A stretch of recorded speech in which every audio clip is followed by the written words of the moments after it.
folks. Welcome to another episode of Film Study. This is Ken McCusick, and we're back for part 2 of the roster evaluation on the bye week, something I look forward to every year. And my co-host, Brian McFarland, here again to talk about that. Brian, how are you doing? Good, Ken. How are you? A lot of fun we had, I thought, in the first discussion. We just joking about how we trimmed the time down to about an hour and 10 minutes this first time. Talked about all the young producers on the team, and we'll talk a little bit about how we divide these out. Some great players, some opportunity to sign players a year before they come up for their contracts coming up this year. So Brian had some interesting things to say about that. I thought one of the interesting things that came up was the availability of 2 spots to effectively pay a player more that is effectively a homegrown player, because he has to have played in Baltimore for 4 consecutive years, on a enhanced salary bonus, which they now have for Malik Harrison, and presumably a player like Tylan Wallace could apply to next year. So we get that. And of course, we talked a little bit about the veteran cap value concerns as always, including Marcus Williams and his situation, what's likely to happen, some of the possibilities for extension as well. Great listen. I tell you, I really enjoyed having the discussion. So please try and give that a try, if you will. And we'll jump in and do the offense. I guess I'll just get on the soapbox again and talk about the various categories you have. Young producers, players on their first contract who are providing you value above cap. And that's what we're talking about in all this, is value relative to cap. Cap's the ultimate master. You really have to tame it and get value relative to it, which is almost all done by young players on their first contract. Then you have developmental players still on their first contract, have a chance maybe to be more in some cases, or in some cases it's never going to be more, but they end up still being a value when they're on that first contract. Then you have veterans playing for market value. That's where you spend a lot of your cap. That's where Lamar Jackson is, for example, and you can get tremendous value on some of those contracts. And they certainly have, or you can certainly be not quite getting value. If you really don't get value, they become a veteran cap value concern, which is the 4th category. Only one Raven currently in that category on the offense or special teams, and then transitional guys who are here and go on tomorrow kind of thing. And we include everybody down to the practice squad, injured reserve, on the roster. Anybody who the Ravens currently have under contract is put in one of those 5 slots as we go through this. Take us through the young producers, maybe, and just first of all, do you agree with my list that's up there, and maybe pick one you'd like to talk about? Yeah, I mean, you've got, it's kind of really, really nice to see young producers when there's 2 wide receivers on that list. Yeah, so that's obviously Rashad Bateman and Zay Flowers. I mean, Flowers looks like he's going to be a star, and I do.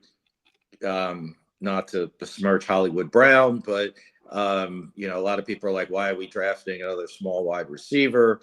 And I don't know how many times we saw Brown catch the ball and drop to the ground immediately. Zay Flowers, small as he is, puts his head down, and you're bringing me down. I'm not going down, so I really like that out of him. Bateman's disappeared a little in the last couple of weeks, but he certainly, I think you could see in the Eagles game when he wasn't in there, that it made it harder for the pass offense. Obviously, offensive line didn't help with that either. But, I did feel like there was a difference there when he wasn't around, his downfield threat. They still need a speed merchant. Maybe that will come on our the developmental guy, one of the developmental guys. But but it's nice to see wide receivers there. And then likely it's going to be an interesting one. Oh, God, I'm sorry. Well, let me jump in on Bateman here for a second, and we have a little bit back and forth on these 4 guys because they're all important. Bateman's contract. Now, he had weird things happen. He apparently showed up 2 days late, which cost him a full year of service, effectively. Meant he wasn't eligible for the 5th-year option. And the Ravens made him a deal, and it was a deal he didn't seem to be able to refuse, which now looks like one of the most valuable wide receiver contracts in the entire NFL in terms of relative to cap. And I've posited anyway during this season that Bateman is one of the only second contract wide receivers you could actually trade for a 1st-round draft pick. So I'm not sure you'd get a first, but you more than we ever thought we'd get. More than we ever thought we could get for him. But yeah, and he's under contract for the next 2 years. This year and the 2 years after. Next year it's $5 million. The following year it's 8. I mean, if we, as you said, I mean, if we continue to see, I think, well, maybe not as much anymore, but I think he was going to be in the, finish the year around 800, projected out to finish about 800 to 900 yards. You take that even at $8 million. I know it sounds like a lot, but for a number 2 wide cheap. receiver, that's a bargain. Yeah, absolutely. That's for that cheap. amount of yardage. So yeah, I mean, it benefited the Ravens. They did right by him. They saved him. Obviously, the truth eventually came out of why he took that deal. But they kind of did save him some embarrassment, I guess. I know he fired his agent. I don't know whose fault that was. The agent should have made sure it was clear he had to show up on time. Who knows? We'll never know that answer. But yeah, I mean, having those 2 guys, locked up for, and producing is something we haven't seen since, I guess, Torrey Smith and Anquan Bolden together, and you had them signed for big money. These guys are both cheap, and we're in an era where wide receivers are making more than they ever had. They're remarkable bargains at the position, both of them, and this is now we're in the twilight zone right now, where other teams are jealous of the Ravens skill position players. Yeah. Tyler Linderbaum, an interesting case. We talked about him briefly in the first case on the defensive episode, even though that wasn't the focus of it. Has a 5th-year option that they'll have to decide on by, I believe, May of this year, and you're judging for, with a cap that might be around $22 million being thrown in with other linemen. Yes, because there's no just like with a franchise tag, all linemen are thrown in together. Obviously, centers are the cheapest generally of the linemen, but in this case, for it's just like linebackers and edges. They are outside linebackers and middle linebackers, and they really should. They had the opportunity with the last CBA, but they didn't further define those categories. And I think part of it is it's harder to. In some cases, it's harder to, differentiate. And we saw with Suggs one year where they said he was an outside linebacker. So he was a linebacker category. He said he was defensive end, and, they have to go to the snaps. And now now it's a little more cut and dry because we have that kind of data that we did not used to have. But yeah, so that, I guess that's probably why they didn't do it. It's just my speculation. But yeah, for the Ravens and it's good for Linderbaum because that number helps his argument for a higher number. It doesn't help the Ravens, but he's not going to get a deal averaging 22 a year for sure. No. Yeah, but he might help him get extended early because the Ravens don't want to pay that 5th-year option. Certainly, correct. That would be prohibitive. And you made the point you think they might offer him the option. They're going to be giving it to Hamilton, and they can maybe wait on Hamilton. It's a really valuable placeholder for Hamilton at $15.5 million. But with Linderbaum, they may give it to him just because they want to show good faith. But the best faith they could show him, I think, would be signing him here after year 3. Yeah, I mean, and I think that, if they sign him, obviously this offseason, it's never an issue. And there is something. I mean, it's all, and these two, we're talking about Hamilton because they're obviously drafted in the same draft in the same first round. Mm-hmm. I mean, they're obviously both home runs. You feel, I feel, at least, I'm assuming they do too, but I feel confident that these guys are going to be stars for years to come. And if that's the case, then getting them done sooner makes a lot more sense because the price always goes up. And, as I mentioned then, I'm not sure. I haven't looked at who the other free agent safeties will be over the next 2 years and who the free agent centers would be over the next 2 years. But the prices never come down. So when you've got a guy you feel is a home run, you're better off getting them done sooner rather than later. If it's a guy you're not sure about, then obviously like Brandon Stevens, as we talked in the last two, this time last year, we were thinking he was in line for a pretty sizable deal. So when there's a guy you might not be sure about because he just hit it big later in his, in his career, later in his rookie deal, then you might want to wait on that. And again, with Stevens, that probably, if that's what happened, that probably has worked out well for them than, giving him $14 million a year for 5 years or something like that. But with these two, I would expect one of them to get a deal this offseason, maybe not both, and then the other get it the following year. And for those wondering, you can't sign Zay Flowers to an extension yet. He's will play 2 years in the league. He's not even allowed to re-sign until after his third year. Correct. So that's good news for the Baltimore Ravens. Right. They get him 3 for more cheap years for another Zay year. Flowers. Yes. Isaiah Likely, a very interesting case because a lot of his future is tied up with Mark Andrews in multiple ways. First of all, Andrews, Likely, and Kolar, their contracts all end in the same year. They're all signed through 2025, which is, by the way, wouldn't be the Ravens' first choice, other than they've enjoyed all of these years of productive 2 and 3 tight end play. Right. But with Likely, he's one of the guys I would think is right up the top of the list in terms of wanting to extend him early after this season instead of waiting till after 25 and letting him hit free agency. Yeah, that's that would be certainly the Ravens' perspective. I'm not sure that's going to be Likely's perspective, because if he is going to play second fiddle for a year or two more, well, actually, they're all done next year. So if Andrews is still here next year, because Likely, even though they're on the field together a lot, it does not seem like Likely shines unless Andrews is not shining.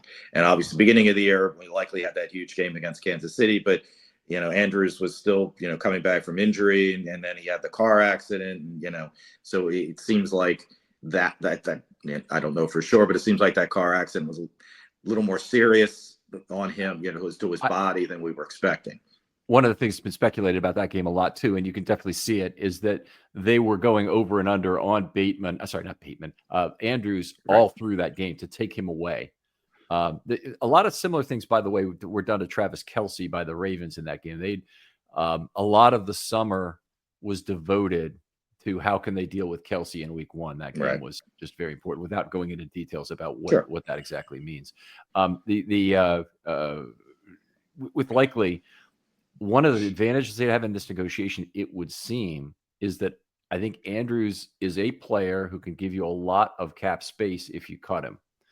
And it's the last year of a deal. You got to stay younger. So rather than sign Andrews to a third contract at whatever age he is, about 30 now, or signing Likely to a second contract would seem to make more sense in terms of trying to not get decline years out of your one large tight end contract. And then that would kind of satisfy Likely, I would think, in terms of being the go-to tight end here in Baltimore. Yeah, and even if you did sign into an extension and said, you might have to play, we're going to sign you to a 5-year extension and you're going to have to play second fiddle for a year. But after that, we're not going to re-sign Andrews. And after that, you're the man. You can make that argument, and maybe that, rings true enough to him that would be fine. Yeah, Andrews would be $11 million off the cap if he's not here next year. It's hard to think of him not here in a way, because he obviously got off to the slow start, but he's been very productive over the last, since the first quarter of the season, I guess. So this middle half so far. But yeah, you have to, we've seen that, that Ed Reed left, Suggs left, they don't, and now Andrews will only be 30 next year, and tight ends can go well into their 30s and play at a high level. I don't know that they would cut him so much. I would think they could be able to find a trade partner. I know he's only on a 1-year deal. And it is 11. Yeah, it's $11 million in cash. So for a player of his caliber, you might be able to, and even if they ate a little money to keep get the higher pick, maybe that works for them too. We'll eat $2 million of it, and you get him for $9 million, and so we're still getting $9 million in savings. That keeps the draft pick a little higher, perhaps. So you're not just a 1-year rental guy. He's still a 1-year rental, but he's not as expensive. But that's something. If a team's acquiring him, they're probably looking at extending him anyway. What would your expectation be if you don't need any money? Okay, they have to pay. They have to take the full 11. What would be your expectation on the draft pick you get for 1 year of Andrews, with the presumption also that the team who gets him is also going to try and sign him long term? Right. So the Kansas City acquired DeAndre Hopkins, who I believe is in the last year of his deal, for a fourth. Mm-hmm. So I think the fourth would be the sweet spot. Exactly what you're probably asking for a third and hoping somebody bites, but you'll settle for a fourth. I think that, again, he's only 30, and he's coming off of 2 down years compared to his peak from 2 seasons ago, or 3 seasons. I guess you count this year, 3 seasons ago. So you probably are getting him at a little bit of a discount versus what it otherwise would have been if he was still all pro. And of course, I guess if he's still all pro, Mark Andrews, then they're looking extending him instead. But so yeah, I could see that being a possibility, other than just letting him go for nothing. Yeah, good point. Is there, because there's no comp pick involved because you're cutting him, so that doesn't help you. Oh, and that's, actually maybe that makes it a 3 because you're the team who does get him. If they sign him, they keep him. If they don't, he's in the formula, right? He would be in the formula. Whether what they get would remain to be seen, but he would at least be in the formula for cancellation purposes. What's funny about this is the poor drafting teams in the NFL, this is the hell they live in every year, is they can't ever sign a really big guy in free agency because the team who has him won't let him go. So they find themselves in a position where they have to trade a second, a third, a fourth round draft pick to get a player like Andrews, so they can then have a year to try and sign him. And it is not the place you want to be. Where the Ravens are, with lots of heartbreaking decisions on departures, is still the preferable place to be in terms of signing players.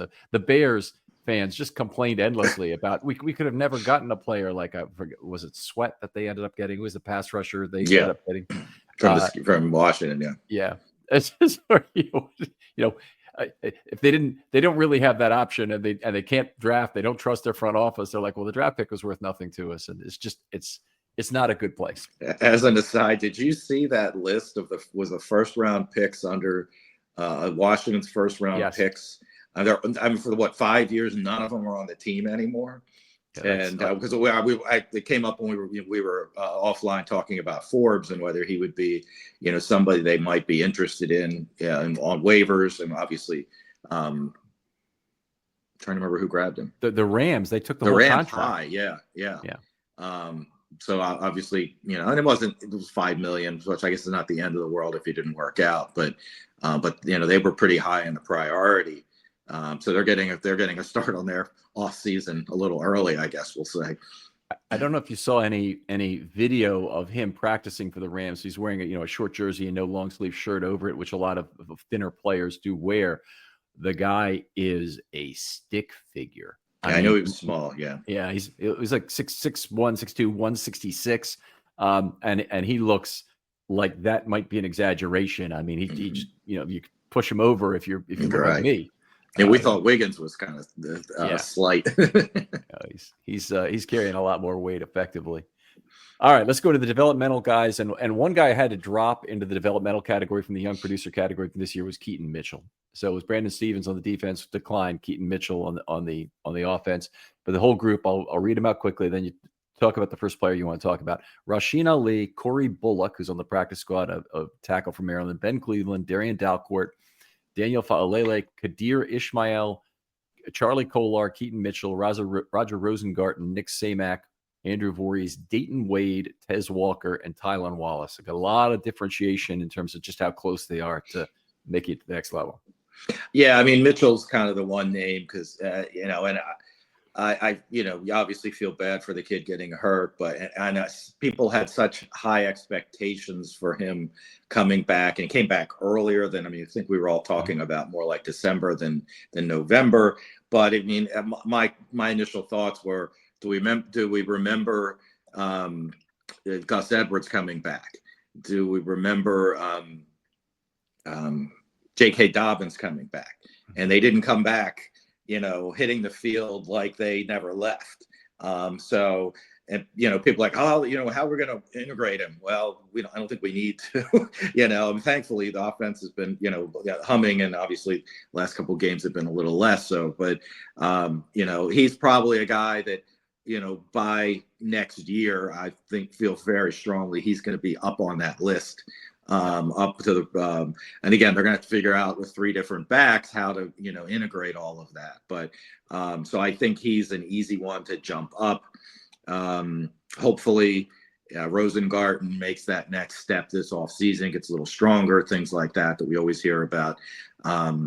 Players getting that first full off season in the weight room, and and not just being the bright-eyed, crazy-eyed rookie, not knowing where the bathroom is, and all these kinds of things, trying to figure those things out, much less how to play offensive tackle in the NFL. Is there really some story about that I missed? It's just one of those general things. They have no idea where they're going and where where this room is and that room, those kind of things. All right. Well, Rosengarten, as I scored it in terms of offensive line play, has had a decent rookie year. He's right at the middle of the C level, and that's, by the way, that's great. If you're a rookie and you're starting off in that position, that's exactly where Linderbaum was in terms of being about a C plus in his rookie year. It's great if you can start there. It does show an increase is possible. The problem is it kind of comes with an asterisk because they've been giving him a ton of chip help on that side. And I'm not completely convinced that he's going to take the next level. So he's a left tackle option for them for sure yet. I think he could be, and it might be multiple years before he gets there. Seems to have a pretty decent mirror. Still gets beat outside a hell of a lot more than Stanley does, but outside or inside for that matter. Mm-hmm. So I'm not entirely sure about whether that's going to work out. Yeah, him moving to left tackle was always something I wasn't really sure about. But we'll see, and hopefully the offseason, whether he improves that much at right tackle, and obviously we'll get to Stanley in a second, what happens at left tackle, because that's probably their biggest roster decision. Really, with this list of players, obviously the guys they want to extend, but he's the one. And the deal they made with him, I think, was the right deal for all the parties. But it did leave that door open because he originally was under contract for next year, and as a thank you for taking the pay cut, we'll make you a free agent a year sooner. So because the money he was going to make, I don't remember what it was, but the money he was going to make next year, he wasn't going to see one way or another because it's that last year of that deal thing, I think it was about 20 million. I think it was at least, yeah.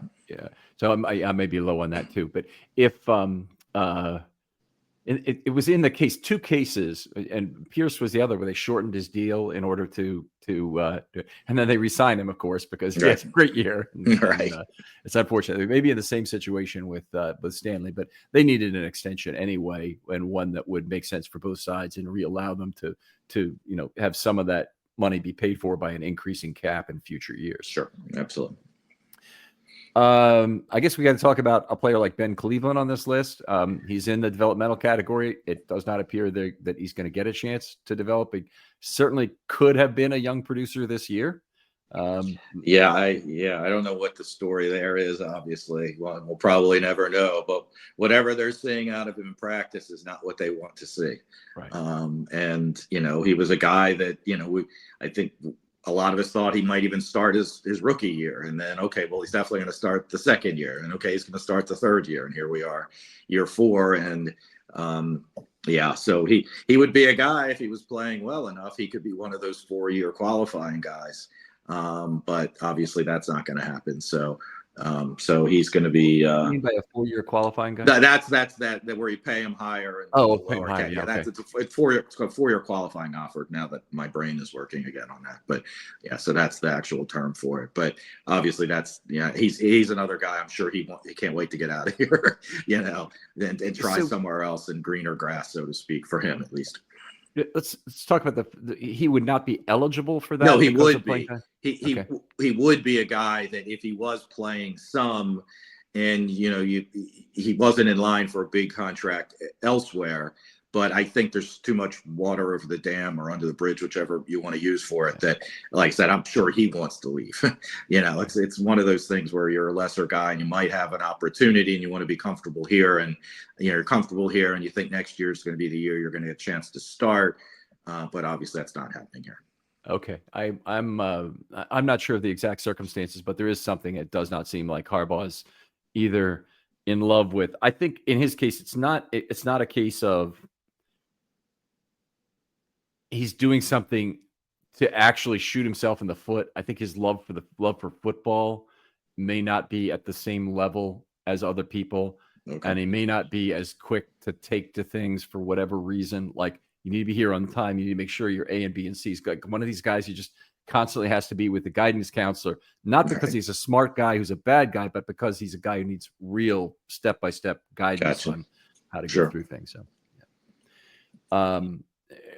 Let's see, who else do we want to talk about? Daniel Faalele, kind of an interesting case to me, because he's at the end of 3 years here. You could, depending on when you looked at it during this season, you could have said he's maybe even a candidate for early extension, kind of not the top level guy. His agent's not going to be telling him, no, don't wait, no way in hell, touch that. That you might, sign for 3 years, $10 million. Yeah. Or he could be a guy that you say, and how we want no part of him next year. Right.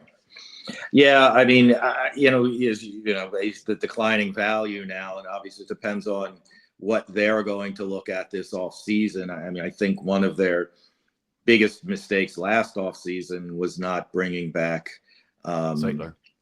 Yeah. I mean, because then you're only worried about one guard spot, not both of them. And you've got 5 candidates for one spot as opposed to 5 for 2 or 4 for 2, whatever you want, looking at the numbers. Hopefully Voorhees, again, a year off of the injury, hopefully he comes back next year being the guy we thought he was going to be, and he can fill one of those spots. But the guard could be a guy they draft. I mean, what if they drafted one first-round guard, I think, in their history? I'm not saying they're going to go first round, but they generally guards aren't second round either. So, but I think you could see a third-round guard, very easily. Obviously, it all depends on how the board falls. But yeah, and maybe they even bring a veteran guy. Maybe they bring Zeitler back. Available.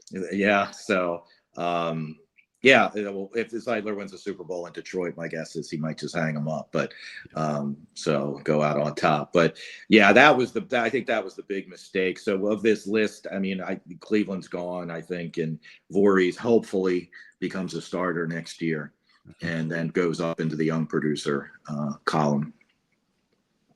Charlie Kolar maybe coming back on another year's.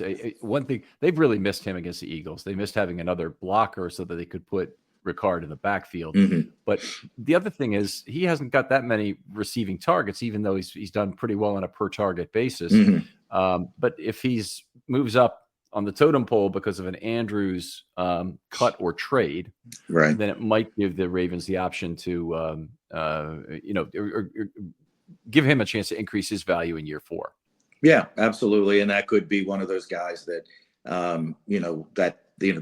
as we were talking on the defensive, we're doing the defense, a guy that's that January candidate for an extension. He's not going to break the bank elsewhere. He's comfortable here, and he's not going to, nobody's going to sign him to be a number 1, but he's comfortable here being a number 2 next year. What's your number on that? Where would you figure that would fit in? Well, I mean, it's obviously going to depend on what kind of targets he gets. Mm-hmm. And obviously, you never know what the league thinks also. Okay, well, he didn't get a lot of targets in Baltimore, but we think he's got, the ability to, actually be a real producer, not just a second, but you could see him at a, $5 million a year kind of range, maybe 3 years, 15, something like that. Maybe only wants 2 years at 10, and because he doesn't want to get locked to, if Likely gets hurt, he becomes the number 1 and explodes because Lamar loves his tight ends, then maybe, he doesn't want to get locked in. Now I got to play, $5 million for, 3 years. And now I could definitely get more on the market now, but I'm only in year 2, something like that. So the 2 years, 10 would probably be, I think, I mean, obviously different roles and all, but I mean, that's the range you're looking at Ricard in a fullback versus fullback / tight end. Obviously a different hybrid, different than Kohler, but that's probably that range of your backup, your second tight end, your blocking tight end, whatever you want to call them. So in the case of Kolar, he would be signed for this next year on his rookie deal, and you're talking about extending him for 2 years for 10. So he'd be playing with the Ravens through 2027 if he had that deal. I'm assuming that's what we mean, right? Yeah, I was thinking if he, if Andrews is not here next year, in one way, shape, or form, and Kolar's the second. You get that, that December extension at the end of the year when you're trying to use up some of your excess cap space and get that so if he gets a bonus, you're only adding 2 years, but you can spread that bonus out over the 3 years because you would have your 25, 26, and then the 2 years, 26 and 27. So if you did have to cut him or trade him in the future, you've gotten rid of one third of that, that as opposed to 1/2 of that bonus. All right. Is a lot of some players who fit in lower on the scale, they also get less total bonus and more of it in salary. Patrick Queen's contract with the Steelers is unbelievably cheap in terms of the total amount of front end money that he got relative to the total. And it puts the Steelers in a great position to cut him if they want to. Now, they may not want to. I don't think he's played that well, but they may not want to cut him anyway. But the Ravens, with a player like Kolar, does it make sense for that to be the case, or do they want more steepness in that contract to kind of take advantage of what's going on with the escalation in salaries? Part of that is philosophy. The Steelers have traditionally given smaller bonuses.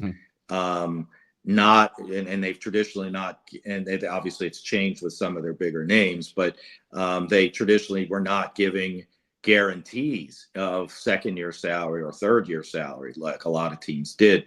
So the Ravens, in a way, by giving out the big bonus, in some cases they have already pre-restructured the deal to not exactly, because there's still some flexibility there.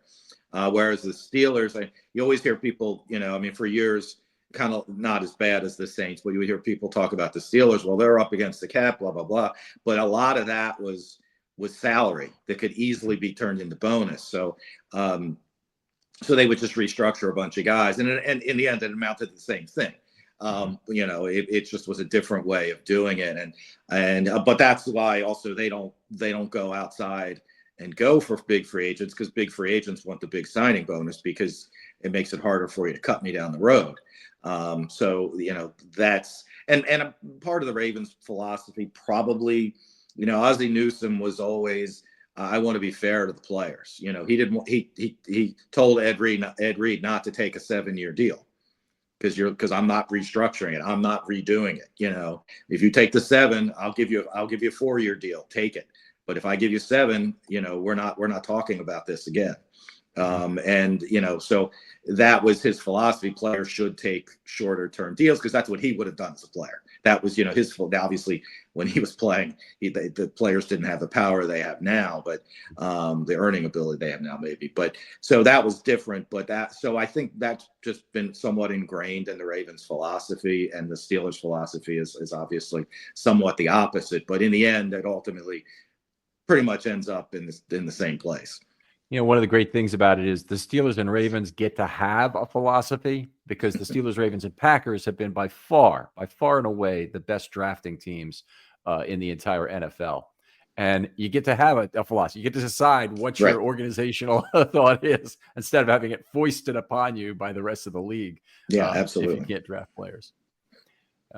All right. Other players from this group we might need to talk. Tez Walker, kind of unfortunate he hasn't gotten a shot in his first year. I still would have liked for him to get some, at least a few targets this year.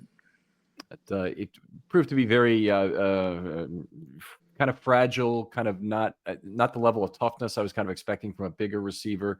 Got pushed around by Christian Matthew, in particular in the preseason a lot, or in camp, I should say. Anyway, it's just football, but you want your guys to be able to play through contact and whatnot. I guess I'll bring up Tylan Wallace again.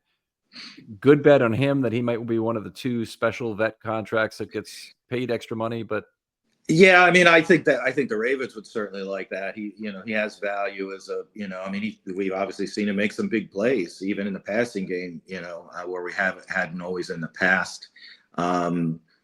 But he may be a guy that might, again, depends on the market, but he might be a guy that's, I feel like, can contribute more. And I'm probably on a 1-year deal. And if Tez Walker gets a year in the weight room and all of that and turns into be the player the Ravens expected, obviously we'll get to Aguilar in a second as well. But, Wallace may find himself still the 4th wide receiver next year. And that's leaving aside that they draft someone again, draft another wide receiver with 11 picks. There's probably a chance that happens. So, it's one of those, what are the offers going to be? But again, if he's just getting minimum offers, that option gives them the ability to give him more money and still keep him relatively cheap against the cap, as if he's, if another team is saying we can't do more than 1.5 million on the cap, the Ravens can say, well, you're going to be 1.5 million on our cap, but we can give you 2.5 million. Yeah. So, I mean, there's a big advantage there for their purposes.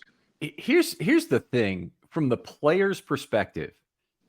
They look at their own future. And if you're Tylan Wallace, you really are probably saying, how many more years am I going to be really playing in this league? I mean, it's got to be a serious question he's asking himself. I know it was a question for Harrison, for players like Urban, sure, who are kind of on the margin of the league. Wallace is not quite in the same boat because he's probably has a little bit more to offer from what he's done this season, 9 for 9 in terms of catches and 20 yards a target and whatnot. All that's great. But he's been a fine special teams player, but if he looks at that and says, okay, if I stay with the Ravens, I get 2.5 million, but it's also an option from my perspective on getting 2.5 million for say 3 more years, where if his value drops into that 1.5 or 1.7 or even lower range where he's playing for the vet min, once he goes to another team, he's done getting that $2.5 million offer, right? Well, absolutely. Yeah, absolutely. That definitely creates an advantage for the home team, so to speak, whether it's the Ravens or another player on another team in a similar situation. Absolutely. Love it. Okay. It's great stuff to learn about today. It's always, whenever I talk cap with you, I always learn something new. I'll tell you that. I always learn something new every year too. It's funny. Other players in this group, maybe give me 3, and I think we did this on the other side too. 3 who are 3 most likely to ascend. And as I'm asking that question, I need to actually pick them out in my own case here. Ascend into the young producer. Yeah, I think it's pretty obvious actually. Yeah, I mean it's Kolar, Rosengarten, Mitchell, and Hope. There's Voorhees and Tez Walker. So any of that's 5. So I didn't follow the rules, but those are the 5. But hopefully, that would be my hope that when we're doing this next year, that we're talking about those guys added to the other 4 and maybe somebody else we didn't expect. That would be really nice because that would be a big set of them, and it's a fairly young developmental group. The only guys who are leaving the group are Ben Cleveland, who they haven't given him a chance here, regardless of what you think about the guy or whether he would have produced or not, and Tylan Wallace, who they might be able to get back. It's not really a group that's laden with a lot of free agency risk. No, and then maybe there's the question whether Falele is going into his 4th year, whether he's on the cutting line or in that, as I said earlier, that 45 to 50 or 55 guy man on the roster, and is he going to make it into the 53 or not? Okay, so that does bring us to one of the real questions about this, because if you're looking at the veterans who are playing for market value, 3 of them are offensive tackles who are coming up on free agency, which is one of the reasons why I think Falele is still going to be around either way, whether it's a backup, whether it's a starter. Sure. He doesn't make a lot of money. It's not a big, slightly over $1 million, I guess next year is a 4th round pick originally. Yeah. So I think he probably ends up staying. But let's look at this veteran for market value group. And I'll go through the names really quickly and then pick one you want to talk about. Aguilar, Andrews, Derrick Henry, Justice Hill, Lamar Jackson, Josh Jones, Patrick McCary, Nick Moore, Patrick Ricard, Ronnie Stanley, and Jordan Stout. And got 5 free agents in that group. Yeah, I mean, obviously Stanley's the big name there. I think Ricard won't be, I mean, obviously a lot of teams don't use fullbacks. Now the running game is coming back a little more this year, so that could, that could make teams look at that, adjustments to their offense and, bring the fullback back into play for some teams that don't really use them.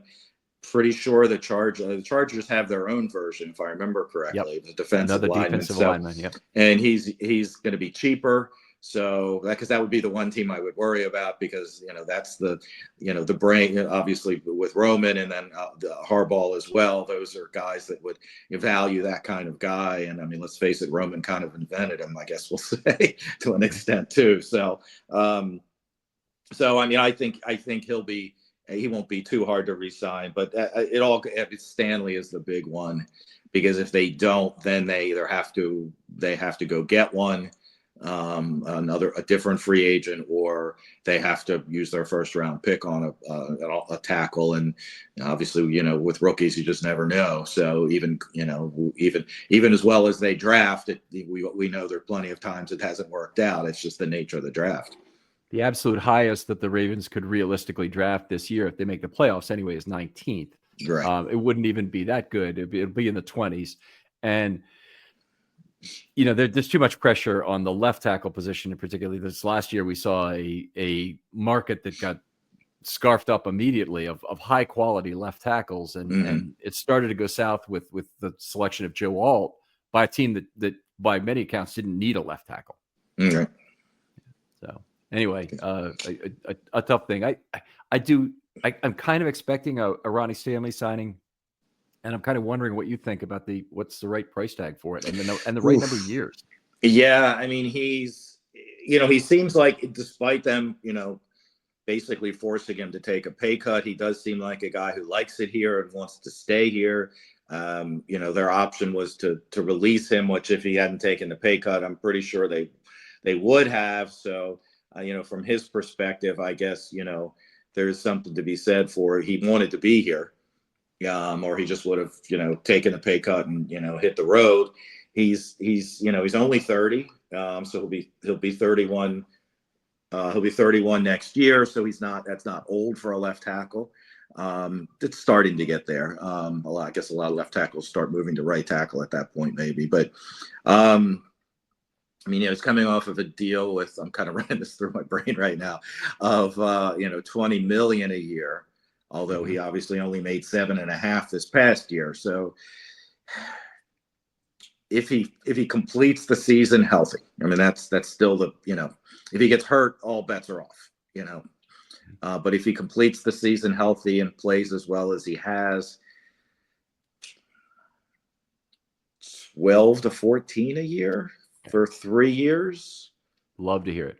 And I could be, it only takes one team to, blow the curve, so to speak. But I would think that would seemingly be for an aging tackle. I'd have to go look at,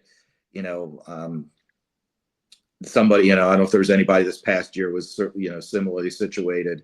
Not necessarily, coming off a pay cut, but just a 31-year-old left tackle that has been up and down with injuries over the last couple of years. I mean, I think he's played his way to at least 10.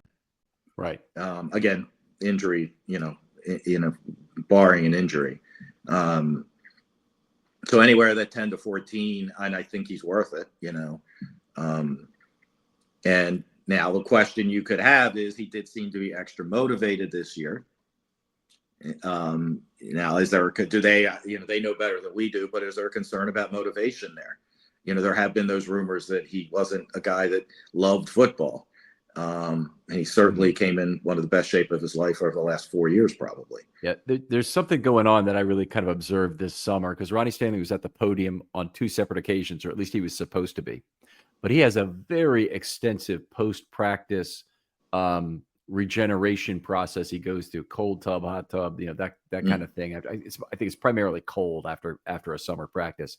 And he would make us wait for a long time for him to get to the podium. It'd be often 30 minutes. The first time he made everybody wait 30 minutes and then they just called it off. And they said, we'll go home and get him another time. The second time he made us wait 30 or 45 minutes again.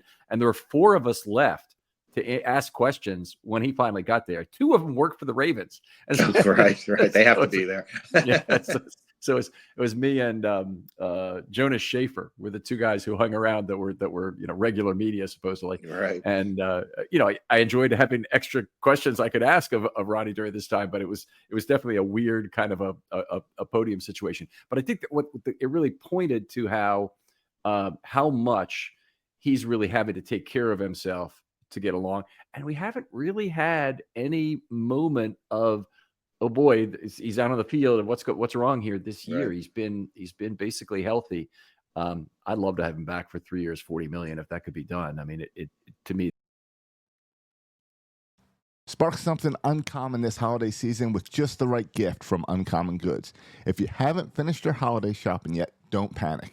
We've got a secret source for incredible original gifts, and that's Uncommon Goods. They've got unique, hand-picked gifts for everyone on your list, all in one spot. Gifts that spark joy, wonder, delight, and that it's exactly what I wanted feeling. Somehow, they know the exact perfect gift for every single person you know. Whether it's a football fan or a book lover, they've got unique gifts.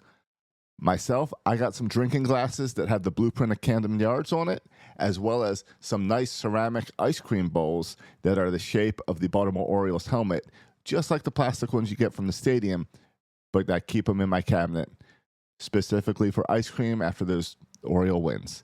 So when you shop at Uncommon Goods, you're also supporting small artists and independent businesses. Many of their things are handcrafted, made in small batches.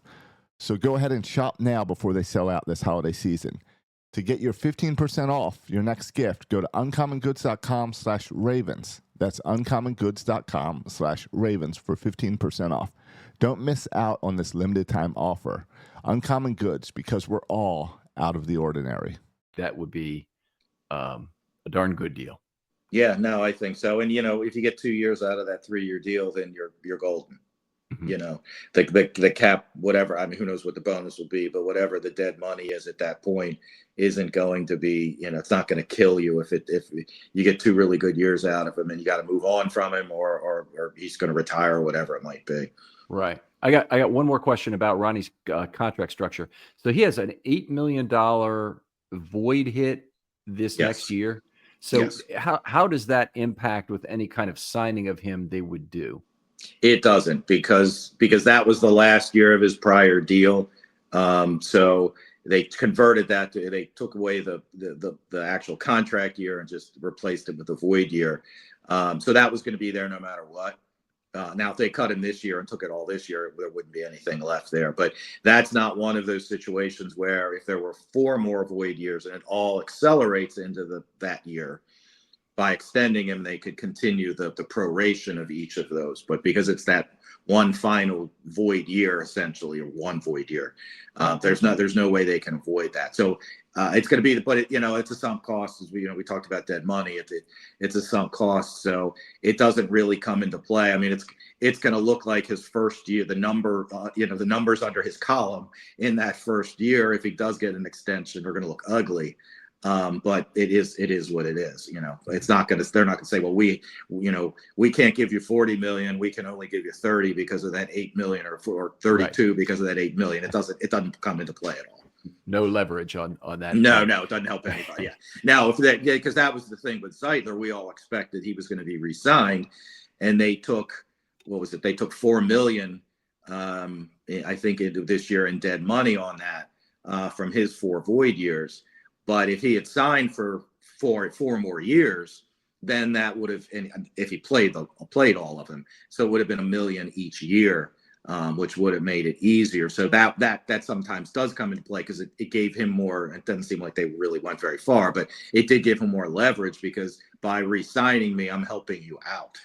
I'm helping your cap out because you can spread that dead money from those void years. They did it with Pierce. They did it with Aguilar. To extend those out a little bit, but there's still next year. There's still a lot of that void some of that void money from those guys that are still going to, and OBJ too, because of the way they did his deal in the post June 1 release. So those are the kind of things. There's probably almost 20 million in void money on the cap next year as dead money. So that's where when I said in our first segment that they're going to be tight against the cap, and that makes some of these decisions harder because they're going to have to pick and choose in some cases. So a lot of this void years, by the way, an artifact of the COVID era. The Ravens have tried to stay away from it, but it's kind of a self-perpetuating continuous motion machine, or whatever you want to call it. You have to kind of do more of it in order to make up for your lost dollars. Well, already. yeah, they were walking in. I mean, that 2019 team was relatively young.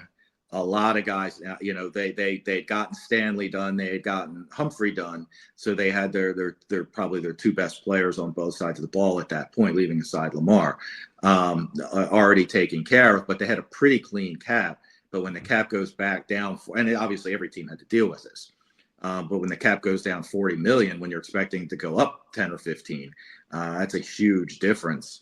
And then obviously the OBJ contract and the ones they gave out last year with all the void years, they were trying to maximize their cap space so that because when they put the tag on Lamar, if a team was going to come in and front load a deal, they needed to, and I think they did it successfully, obviously, is they made it clear we're doing our contract so that we have the most flexibility possible to match any kind of deal, however you want to structure it. If you're going to try to put a gazillion dollars on the 2024 cap, we're going to, or 2023 cap, I guess it was then. The 2023 cap. We're going to maximize the cap space we have and we can create, so that we can match any offer. And obviously, I mean, people want to talk about collusion and things like that, but I think it's more the Ravens, the way they handled their cap. They made it clear that he ain't leaving, and they said it. I mean, they said it too. He's not leaving. We're going to do everything we can to retain him. Okay, and it would have had to have been a poison pill or something if some team is willing. And you to pay can't do those anymore. Yeah. Oh, you can't. You can't do a true poison pill, which was if he plays. So it was the Seattle, Minnesota that went back and forth between them with Hutchinson and somebody else, but it was the poison pill was something like, and he went from Minnesota to Seattle. So Seattle's poison pill was if he plays 8 games in the state of Minnesota, the contract voids. Okay. And he's a free agent the following year. Well, obviously, if he's in Seattle, he's not going to play 8 games in the state of Minnesota. Okay, different poison pills, because there was some crazy ones to that, but the only poison pill they could do would be front load the deal much, or fully guarantee it. Yeah. But and obviously, if they fully guaranteed it, an offer came like that, the Ravens would have had to decide whether they would match it or not. But they made it clear that any kind of structure, they were going to be able to match the dollars. Yeah.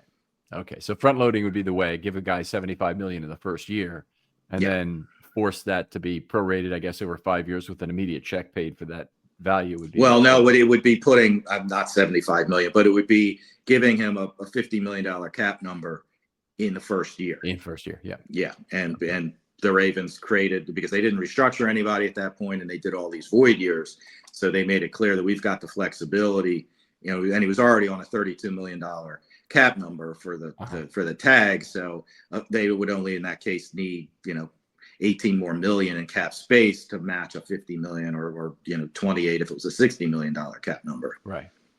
All right. Great stuff. Anybody else from this? Derrick Henry, I mean, he's one of the significant cap savings. If they cut him, I don't see any way after the year he's had that you don't look at that 7 million and say, yippee. No. And there would be more cap savings because he's already hit. Let me do it this way. Once he hits 1,500 yards, he will have earned $2 million in incentives that did not count this year. They were not likely to be earned this year. So he gets paid those next year, but that also he has the same exact schedule next year. So that means his cap number technically goes up by 2 million because they're no longer not likely to be earned. They are likely to be earned. So that cap number, that's listed everywhere right now of about 9 million, I think it is, or 10 million. It's gonna go up by 2.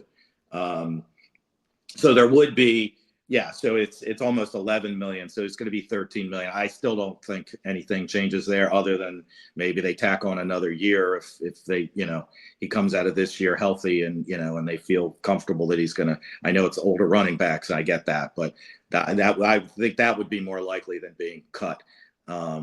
Is that they might tack another year on. I don't think, maybe not 2, but just to spread out some of that money. But so, his cap number is going to go up by 2 million. I'm assuming he gets to 1,500, and I said 14 something now, I think. And it's good close.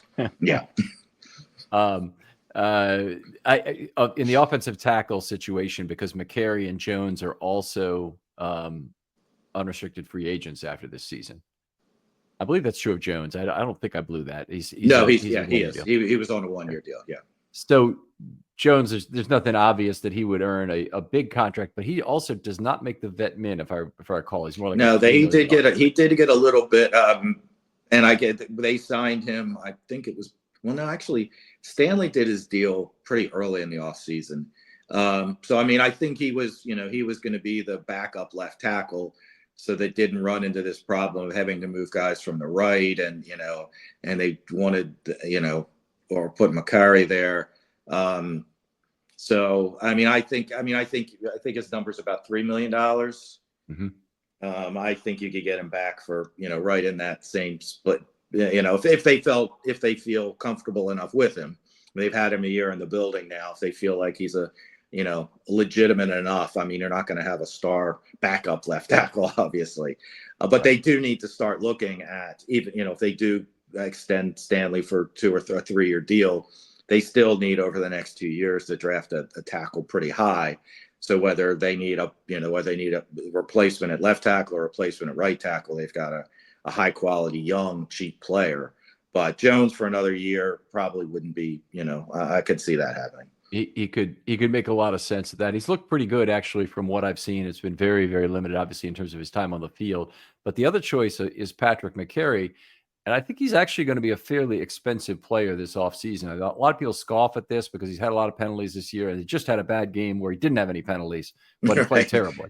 Right. But the truth of the matter is, most of his deductions this year have been from penalties. A lot of people would look at that and say those are correctable points to a certain degree because he presumably there are technique things he can reduce in particular in the illegal man downfield, very costly penalty. He presumably could stop that. But what do you think is the number for him? If you want to re-sign him for 3 years at this point, what do you think you have to pay? So Jones is actually 1.79 million. So you give him a little bump to 2 million, and I think that would be a fine deal for Jones. Just give him a slight bump, or maybe 2.1. So I think he's easy to keep around. McCary's deal, I believe, averaged about, I think it was a 5-year, about 5.15 million. So I'm not sure. It depends on where is he going to be the swing guy again? Because that's a lot of money for a swing backup. He's valuable because he can play all 5 positions, basically. I'm not sure guard is the best spot for him either. Mm-hmm. So because that was a 3-year deal, I think. Yeah, it was a 3-year deal. He's only 27.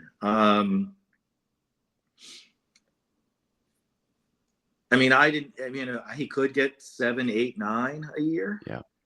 I don't know that I'd pay him more personally. If I was the GM or any GM, I don't know that I'd pay more than that. But that, again, there might be a GM out there that sees, or maybe people see him as kind of this, which I think probably is, to me, is accurate. He's a super utility guy that will give you 5 good games to fill in, but you don't necessarily want him starting 17. And I don't know how to define that, but James Hurst is the last contract maybe of a sort of a backup guard tackle kind of player, a swing player. He certainly didn't play center or anything like that, but he did fill in ably, I would say, both at right tackle and at guard, not exceptionally. 4 years, 17 million or something, his second year with the Ravens. He's the guy who actually managed to announce his retirement from the NFL. And think about how rare that is. Usually players are cut. Yeah. They think they're going to come back, and they work out for a year, and the phone doesn't ring. And, Right. and then they turn in their paperwork, but they're not announcing their retirement at that point. Yeah. Well, he's also, I don't think he completed those 4 years here. And I think when he went to the Saints, I mean, he was only here for 3 years. Mm-hmm. So he got cut the year after they gave him that deal. So it was a 4-year, $17.5 million deal. He only completed one of those years, or maybe two. There's a 2019 is missing here. So maybe he was, so it was 2 years. He must have been on IR that second year. Mm-hmm. And then he went to the Saints for 4 years, but that was a 4-year, $7 million deal. Okay. It might have been 1 year deal, 1 year deal, 1 year deal, or maybe there's a 2 years in there. So I don't think it was. So, I think Makari's better. I mean, I think Makari's better than that. So, so I think you're probably in that 7 to 8 range, maybe, since this was 5. It just seems like a lot relative to the Ravens' other cap needs. Well, that's like I say, they're going to have to make some tougher decisions, and I think that's one where they probably will, unless the market doesn't develop for him, and he could be one of those 4-year qualifying guys. I'm not saying he's going to go down to $2.5 million, but if nobody offers him anything, that's certainly a possibility there. It could also be a guy that the Ravens floor him so he can go to free agency, and they give him a 3-year, $10 or $12 million offer, where he's 3.5 or $4 million. It's below his market value, but it's still an amount where they would not be unhappy having him at that price. Right. And maybe he does better, and maybe if he does better because the Ravens offered him a floor, they could they get the right of first refusal on that. Yeah.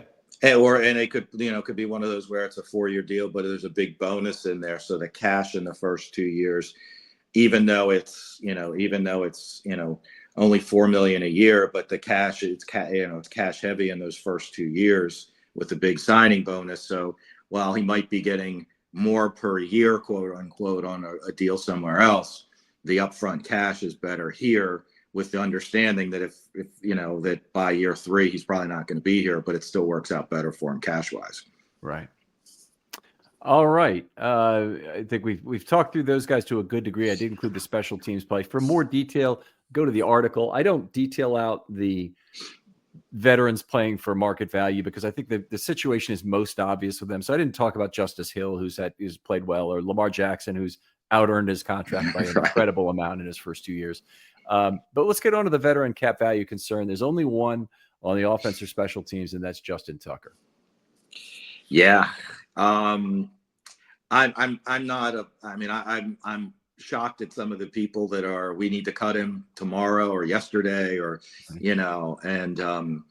as if he's never done anything for us, and as if kickers don't go through slumps and come out of it. And it could suck for this year. He could miss a big kick this year.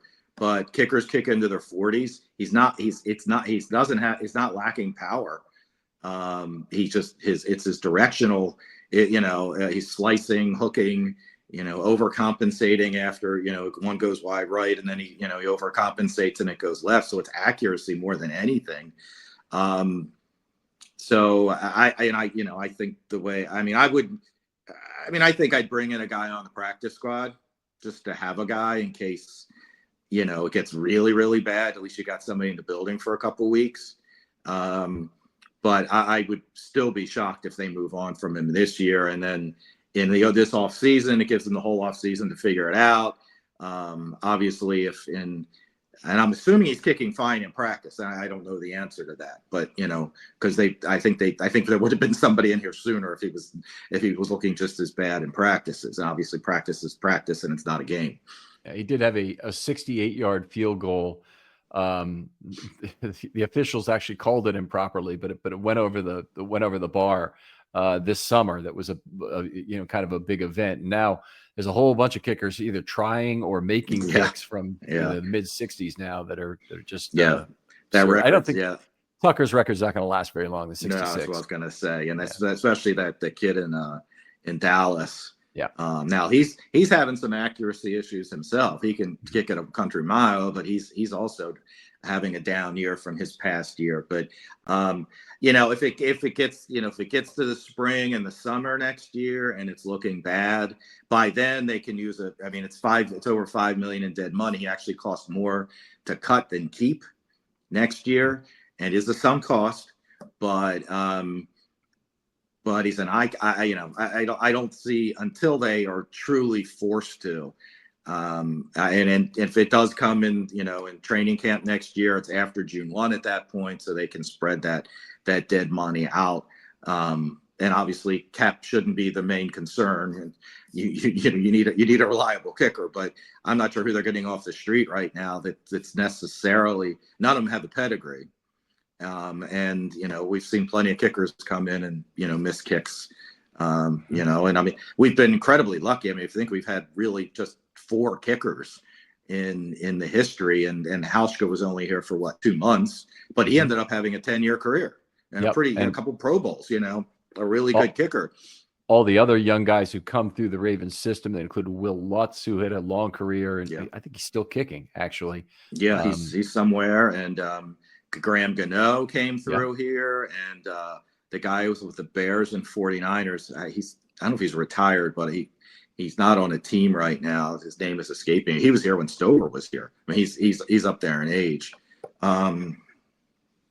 Draft. Yeah, I'm working on that one now too. Yeah, you got me. Okay. In any case, Hauschka, of course, had the long career after missing the big kick in Minnesota. It's Billy Cundiff did not have a career. Well, and he was a journeyman before he got here. I mean, he had the best stretch of his career here until that kick. Yeah.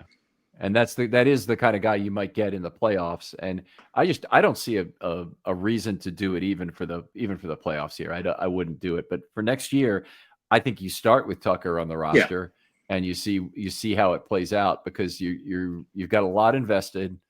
If he's good again, he's going to be really good again. I believe anyway.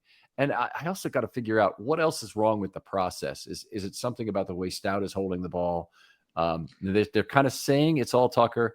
You mentioned you didn't think it was a reduction in leg strength. I think that actually might be part of it. And it's not the whole thing. Overcompensating, maybe. Yeah, like he's having to follow through harder on the ball or whatever. I don't know all the biomechanics involved because of that, and that's causing, like, if you swing too hard with a golf club, you might be more likely to slice or hook. Sure. Yeah, Robbie Gould. That's a guy. The kicker, and he was here. I mean, he had a long career, Yeah. And maybe he wasn't back. He probably was here with Stover, because Stover was here. I mean, he was around since 2005. So he was. I don't think he ever kicked a field goal here, but I think he was kind of the long distance, because Stover couldn't kick off, and they wanted to save his leg. But I was looking at stats on Stover. I'm like, he would attempt 1 or 2 50-yard field goals a year. Yeah. And obviously, Tucker's kicked 14, and he's had 14 attempts in some years. So it's kind of crazy. But I don't envision that. There's no way to ask him for a pay cut if somebody wants to say, well, he's making too much money based on what he's done this year, because the only way to give is tell him you're going to cut him. But if the numbers are such that it's going to be really hard to cut him, then there's no leverage there. Right. And that's why that's why people wanted to get rid of Marcus Williams. Marcus Williams should have taken a pay cut last offseason, and Humphrey, but there was no way, because the dead money was so big that there was no way that the threat was an idle threat. So I'm going to ask your opinion on this. I kind of know what the answer might be, but there's a large contingent of fans that A, doesn't understand the cap, and B, has no interest in understanding the cap, and they don't want to be bothered with it. And they say, I don't care, make it happen. Right. Is there a way to be a football fan in 2024 and really not understand the cap, at least to some degree? I mean, you don't have to understand it like you do, but not to understand it at least from a perfunctory level. Right. No, I mean, I had one of my really good friends go to games with every week. He one time said something, and I'd never really thought about it. So he's like, teams have to do three things really well. You have to draft well, you have to develop well, and you have to manage the cap well. Yep. So it is that important. And, because people only look, I mean, obviously I'm immersed in it, but, people look at it so perfunctorily. Oh, well, if the Chiefs can do all this and the Saints can do this every year, well, we're seeing what's happening to the Saints now. I mean, they've had to redo contracts just for guys they probably don't want around anymore, but they have to redo them and extend them and do these kinds of things because it's the only way they can stay under the cap and get under the cap. I mean, Carr's actually having a pretty good year there now. They're going to have to get rid of him this year because there's just no way they can probably, unless he takes a major pay cut, because there's just no way to make their deals work. So, when you look at it just, and just a superficial way, you don't realize, oh, the cap's fake. I get that, I'll on Twitter, I'll get posts and somebody will say, oh, the cap's fake. And I'm like, yeah, I feel like, throwing the middle finger up and saying, yeah, whatever, dude. But, so yes, I mean, it is really hard. And I think that's part of it. It's like, okay, well, and I get it at some point, and if Tucker was, I know it's bad. Don't get me wrong, but I mean, if it was, I mean, there's some kickers out there, a couple kickers worse, but that don't have the history. Well, they're going to be gone, even no matter what the money is, and even if they're, even if they're highly paid, but don't have his track record. But this is his first blip, and actually some of his numbers early in his career weren't that great.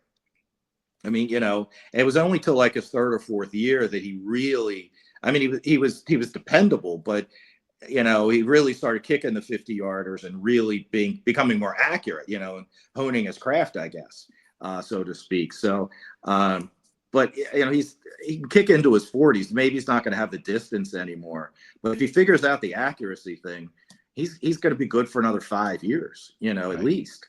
He is even with this stretch, he is unquestionably the greatest kicker of all time. And this is one of the things in terms of total field goals plus extra points over expectation. He's constantly has been great at that. These last 3 years have been in decline though. Mm-hmm. Those also happen to be the stout years of Holder. Well, so, the 50s last year were bad, but inside of 50, I think he only missed one last year. Yeah, he's still fine, but 3.5 points above expectation. The year before, he's 8 points above expectation, which is below his norms. And this year, he's in the negatives. Right. So the question is, is some of that on Stout, the drop off from Stout to Cook, but also him getting to be 35 years old now. You got to really put some of that. Yeah, I mean, they're going to have to run their offense differently. Yeah, if it's inside of 50, you let him kick. If it's outside of 50, at least for the time being, you've got the ultimate weapon in Lamar, and if it's 4th and 3 or whatever, you're probably going to go for it. And when otherwise you would have been, this is it's 55 in. This is a guaranteed Tucker 3 points. They're going to have to make some of those tougher decisions, which Harbaugh hasn't always been shy about doing, but Tucker's been a security blanket, an incredible security blanket that most teams haven't had. Now, obviously, kickers are starting to get better and better, but but he was certainly on the forefront of the bombers, so to speak, that were 50 wasn't a problem. Right. He was definitely on that forefront. Going back to the cap thing for a moment, because I know there's a tendency always to like undervalue what someone else does in terms of analysis of football. The cap is one big one where I think people are making a huge mistake if they look at that and they middle finger it in so to speak. And it really is. Anytime you kind of minimize that language wise, you mentioned your reaction to it. And it's like you cannot not learn about the cap in this day and age and consider yourself like an informed football fan. It's too important to everything you do. Right. Yeah, absolutely. And, another one of those kinds of things. And obviously, Deshaun Watson was absolutely the wrong guy if anybody was going to get a fully guaranteed contract, he was the wrong guy. But when people were just like, oh, well, Lamar deserves a fully guaranteed contract. I mean, I love Lamar. I didn't want Lamar to go anywhere else, and I want to get every penny, but Watson's play has declined, but he's also been hurt. And now you're looking at, they're really stuck. I mean, they are totally stuck. And again, he wasn't the right guy to do it for. But, when you got Lamar, you got the running, you got the, somewhat of a higher risk. I don't know how to quantify that of injury and things like that. The fully guaranteed deal when you're talking 250 and now approaching 300 in the future, that just it screws your cap so badly if something goes wrong. And again, a team that's in utter hell with regard to their decision making because they don't draft well. But the Watson deal, I think they do have insurance on the remainder of his $92 million, and I don't know how much their return is because it's not a huge amount, and it's only if he's injured. So they will get a credit next year for the games missed this year. So for instance, I'll use Marcus Williams as the example because the Ravens had insurance on his deal. Right. And they got, I don't know how much they insured. Yeah, I don't know if they insured the whole thing. You're not insuring the whole thing. The insurance companies aren't insuring the whole thing. Right. As an actuary, I can tell you, I would not make that bet. I would make you have skin in the game. Right. Exactly. And I would. Sure. Yeah. And then it's only for the games missed. Due to injury, and I get it. I'm guessing it's only on IR. So if they sit you down for a couple of weeks while trying to see if you can come back without having to put you on IR, you're not getting money back for that. So there might also be a waiting period on IR, like you don't get paid for the first 2 weeks or something, and then after that you get paid for every week you're on IR. And it might still be only up to 80% of salary lost during that time. Yeah. So I'm trying to remember. There was a article. I think Joel Corey, who's absolute mastermind on this stuff for CBS Sports. I think. I'm trying to think. So I think of the 90, they might get 24 million. Okay. Well, the 90 doesn't factor in because it would just be last year and this year, and they would have gotten a credit for last year, this year already. And then for this year's games, they'll get a credit on the cap next year. So it wasn't 24 because they also restructured him. So, and I'm not sure how that plays in because if it's just on the pay, the weekly pay, restructure them, you just screwed yourself, by restructuring. So it has to somehow include it might be cash amount. I'm not sure, So I think they were expecting to get like 17, and I think his cash this year was 46. So you're looking at a third, give or take, a little less than a third, a little more than a third. I mean, honestly, 17 million of cap relief is an enormous number. Well, it's certainly helpful, but yeah, I mean, but if he's not hurt in the future, there's that you don't have that, So the next 2 years, they still have to deal with that, and they're not going to let him get hurt. That's the other thing. They got to decide what to do.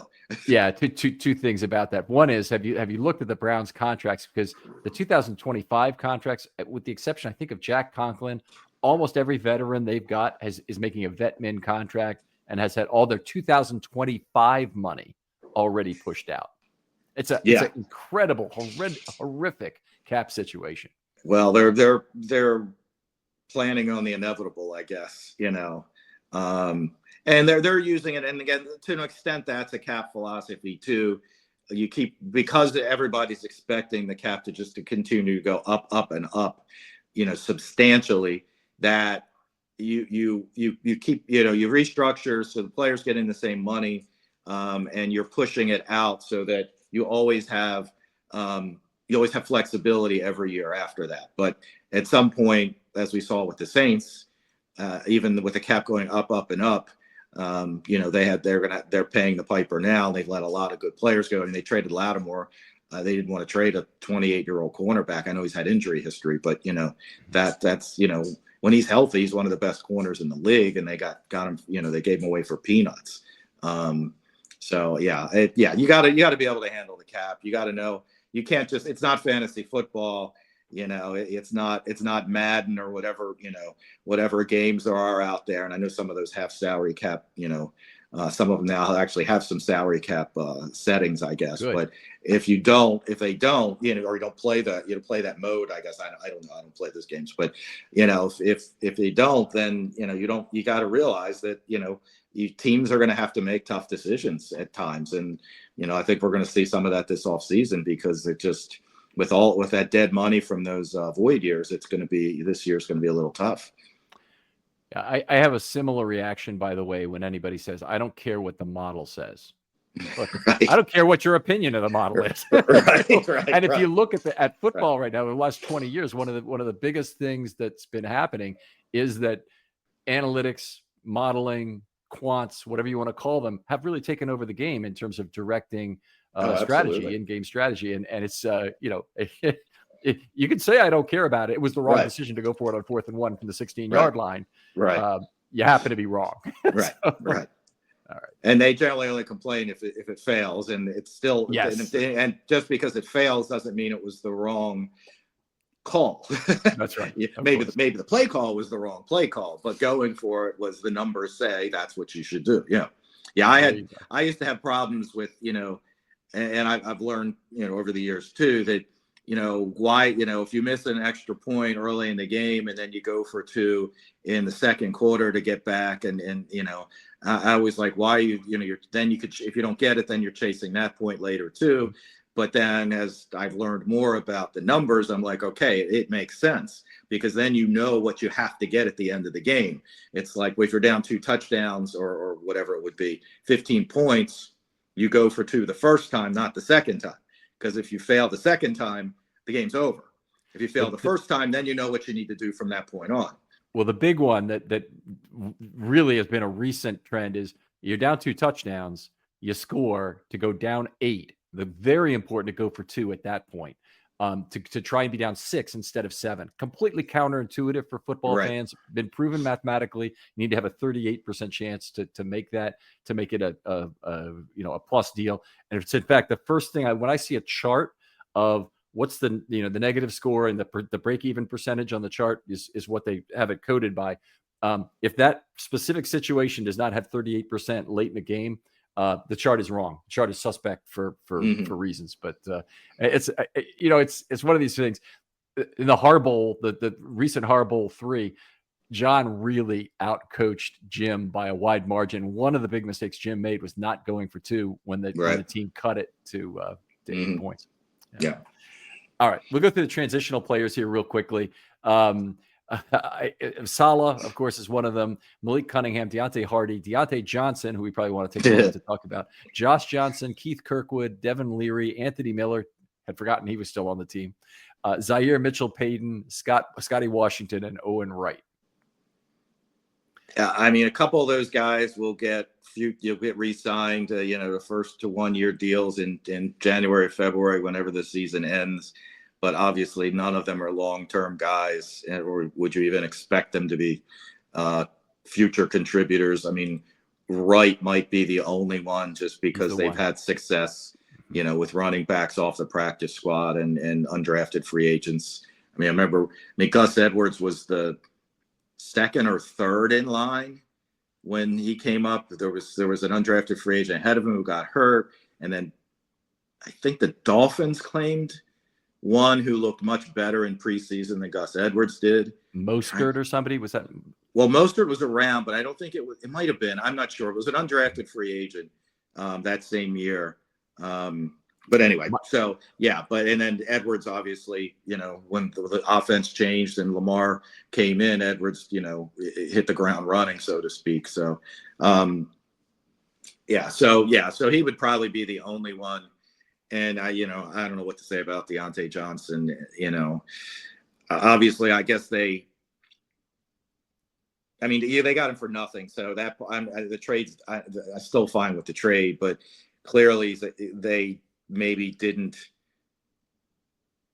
do the right calculus with who he is and his attitude, or they thought their culture was strong enough to handle it and, get him in line, but there's no Ray Lewis around. I don't know, whatever you want to call it. But, I mean, they acquired him as to be a backup in case somebody got hurt. And it was great. It was a smart move. I mean, he's a talented guy, but the offense was humming at that point. So why you would expect him all of a sudden to be coming in and getting 30 snaps a game is, I don't know. So, but it is what it is at this point. I'm not sure he'll finish the season. If they cut him, they still owe him money. So if they suspend him, they get some money. It's not going to break the bank anyway, but it's not really a cap consideration, but they just don't want to pay him because he's been a pain in the ass, right. Are they limited in terms of the length of a suspension they can levy? I think you can suspend a player for up to 4 games without pay. Okay. And that would be almost complete the season. Well, that would complete the season. At this point, right. Would it have to be a separate transgression at this point since they that may be, yeah. Mm-hmm. I don't think they'll have a shortage of those. Something tells me that something might come up again, but it's I do wonder why the discussion didn't happen in advance when Diontae was coming, or if for Carolina, you'd want to prevent the Ravens from talking to Diontae Johnson and telling him, even though giving them any reason not to take him off your hands, basically, right? Because they obviously traded him for basically nothing. And if I'm Carolina's GM, I'm saying, nope, you're not talking to Diontae Johnson in advance of this. You take your chances. You buy your ticket. You take your chances here, but we're not allowing that, and we'll take your offer of a 5th or a 6th kind of thing. Yeah, I mean that was if that was the best offer they got, that's telling, And as you said, if they were afraid of scuttling that by letting the Ravens talk to Johnson, then that clearly says they wanted him out of there. And I get it from his perspective. He's going to be a free agent, and he was expecting this to be. He was expecting to be on the Steelers, as of this time last year. He was expecting to be on the Steelers this year, and then hit free agency, hopefully on a high, and all that's gone to hell for him. But wide receivers. I said to one of my friends yesterday, I was like, wide receivers, man. It's just I guess because they don't control anything. Running back doesn't really control, but if you're a good running back, you're going to get the ball 10, 15, 20 times a game, whatever it is.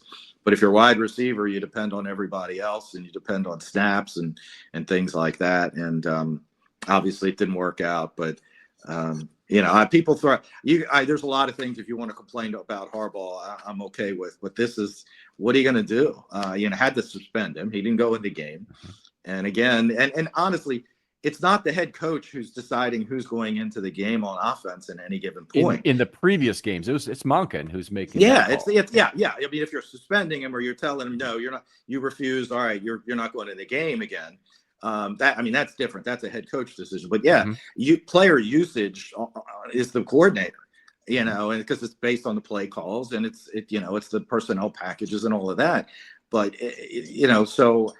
Again, you can complain. People can complain about Harbaugh as much as they want about all kinds of things, and there's some validity to a lot of them.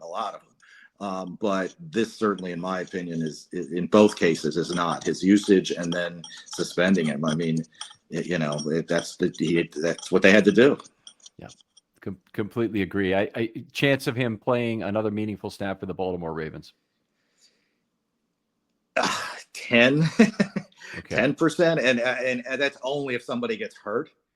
I mean, I would have there were 2 passes to Aguilar in that game. I would have much rather him going to Johnson, and I'd be curious to know if that would have been Johnson had he not refused to go in the game, because I think Johnson probably pulls both of those down. They weren't easy catches, but he's a better high pointer and better hands for the most part, better separator. Yeah, but obviously we'll never know. I would put it slightly higher than that just because of where Bateman is right now in terms of the injury. Well, that's true. That's true. Good point. It might be 40, but it's still not high. No. And I don't think that, part of the problem with Johnson is there's got to be something else going on at practice, because the natural thing would be for there to be a package of plays for him to start him off and then say, okay, you got these 8 plays for starters, and then we're expanding to 16 plays next week, and we'll give you things. Something's got to be going wrong at that level, where Monken says, can't use you yet here because you're not my best option, not even close. Right. And, I would rather have Tylan Wallace on the field than you, Right. which has been, some of this. So, it's frustrating. I'm sure it's frustrating for him. And honestly, in this particular case, I don't really have a lot of sympathy for him, to be perfectly No, honest. I don't either. No, I don't either.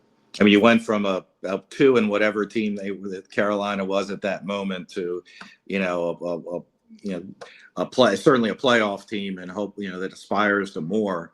You'd think that would be, but, he's thinking about his future, and I get that too, to an extent, but playing well and being a good soldier and getting a ring sounds pretty good, even if you hit free agency with down usage, because and people understand why your usage was down. I mean, other teams are going to realize that. Okay, he went to a team that was humming, and and but when he was in, he made the most of it.